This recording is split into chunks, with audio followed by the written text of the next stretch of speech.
दोस्तों, क्या आपने कभी सोचा है कि 2020 में गलवान घाटी में हुई उस भयंकर झड़प के बाद कैसे आज प्रधानमंत्री मोदी को चीन के टियानजिन में खुले दिल से स्वागत किया जा रहा है? वो भी ऐसे समय जब पूरी दुनिया की नजरें भारत चीन संबंधों पर टिकी हैं। क्या यह सिर्फ एक औपचारिकता है या फिर वास्तव में दोस्ती और सहयोग की नई राह खुल रही है? आइए, आज हम समझेंगे एससीओ समिट की महत्ता, इस यात्रा के राजनीतिक और आर्थिक मायने और उस बड़ी तस्वीर को जो आपको अखबारों में नहीं मिलेगी। तो बने रहिए, क्योंकि यह कहानी है सीमा की लड़ाई से दोस्ती की ओर एक लंबा सफर। एससीओ यानी शंघाई सहयोग संगठन 2001 में बना। पहले इसे शंघाई 5 कहा जाता था। इसमें चीन, रूस, कजाकिस्तान, ताजिकिस्तान और किर्गिस्तान शामिल थे। बाद में उज़्बेकिस्तान जुड़ा, फिर भारत और पाकिस्तान। इसके उद्देश्य हैं क्षेत्रीय सुरक्षा मजबूती, आतंकवाद से लड़ाई, आर्थिक विकास और रणनीतिक सहयोग। इस बार का समिट चीन के टियानजिन शहर में हो रहा है, जिसमें 20 से अधिक देशों के नेता और 10 अंतर्राष्ट्रीय संगठनों के प्रमुख हिस्सा ले रहे हैं। भारत के लिए यह मंच इसलिए अहम है क्योंकि यह उसे पश्चिम और पूर्व दोनों पावर ब्लॉक्स के साथ संतुलन बैठाने का मौका देता है। जून 2020 में गलवान घाटी में भारत चीन सैनिकों के बीच हिंसक झड़प हुई थी। यह 4 दशकों में सबसे बड़ा सीमा तनाव था।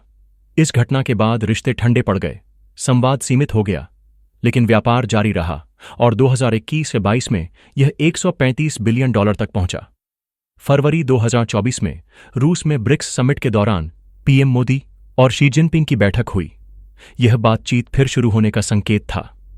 अब टियानजिन एससीओ समिट में मोदी का जाना एक बड़ा राजनीतिक संदेश है कि भारत बातचीत और सहयोग के रास्ते को खुला रखना चाहता है। चीन के विदेश मंत्रालय ने इस यात्रा को गैदरिंग ऑफ फ्रेंडशिप कहा है, यानी दोस्ती का आयोजन। मोदी के स्वागत के लिए लाल कारपेट, सांस्कृतिक कार्यक्रम और मीडिया कवरेज यह दिखाता है कि चीन भारत के साथ अपने रिश्ते सुधारने को तैयार है। चीन भी जानता है कि भारत एशिया की सबसे बड़ी अर्थव्यवस्थाओं में से एक है और अमेरिका के बढ़ते दबाव के बीच भारत का सहयोग उसे रणनीतिक मजबूती दे सकता है। एससीओ सिर्फ दोस्ती का मंच नहीं, यह भू राजनीतिक संतुलन का प्लेटफॉर्म भी है। रूस और चीन की नजदीकी है। भारत और रूस का पुराना भरोसेमंद रिश्ता है। भारत और चीन में प्रतिस्पर्धा और विवाद दोनों हैं। रूस चाहता है कि भारत चीन के रिश्ते सुधरें ताकि पश्चिमियों का दबदबा कम हो। चीन चाहता है कि एससीओ को पश्चिम विरोधी मंच बनाया जाए। भारत कोशिश करता है कि वह quad, America, Australia, Japan, Bharat और एससीओ दोनों में सक्रिय रहकर रणनीतिक संतुलन बनाए रखे। दुनिया के पावर समीकरण तेजी से बदल रहे हैं।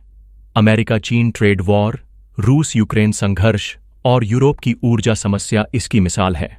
एससीओ में इस बार ऊर्जा सहयोग, ट्रांसपोर्ट कॉरिडोर, डिजिटल इंफ्रास्ट्रक्चर और टैरिफ कम करने जैसे मुद्दों पर चर्चा होगी। भारत के लिए यह मौका है कि वह मेक इन इंडिया और डिजिटल इंडिया जैसे प्रोजेक्ट्स में एससीओ सदस्य देशों से निवेश आकर्षित करे।